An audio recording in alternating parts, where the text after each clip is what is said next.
maanta waxaa halkan u taagannahay anagoo ah dhalinyarada Soomaaliyeed iyo qaar ka mid ah ciidankeena Soomaaliyeed ciidanka qalabka sida waxa u taagannahay waxay tahay inaan aan ka turjumno inteena wanaagsan ee Soomaaliyeed wixii daraad dhacay waxay ahaayeen wax Ilaahay qadaray maxaa yeelay marka hore horta waxa u tacsiyeynaa labadii qof ee geeriyootay sida kaskacad u dhimatay Allah ya raxma waxaan kaloo codsanaynaa in cadaalad la mariyo dadkii falkaas geystay intaas kadib waxaan rabnaa inaan muujino anagoo dhalinyarada Soomaaliyeed falkaas dhacay waa ka wada xunnahay sida wada ognahay qof walba raali kama aha waxaa kaloo ka xunnahay wixii dhalinyarada Soomaaliyeed qaarkood ka dhacay laakiin anaga rabna inaan u asturno maxaa yeelay anaga ayaga ka mid nahay waxyaalihii dhacay waxaa ka mid ahaa in darjiimadii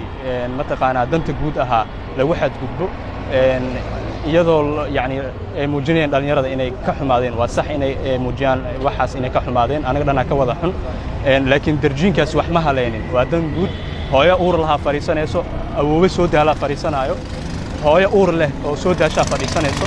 ardaydii wax baranaysay baska ku sugayso marka saasna u ogaano waaye waxaa kaloo aad uga xumaanay meeshaan u jeedaan oo argada ah waxa sugnaa waxa waaye astaantii qaranka Soomaaliyeed koow calankii Soomaaliyeed iyo waxa waaye loogadii qaranka Soomaaliyeed way sugnaayeen labadaba dhulka la soo dejiyay waa la gubay wax fiican ma ahan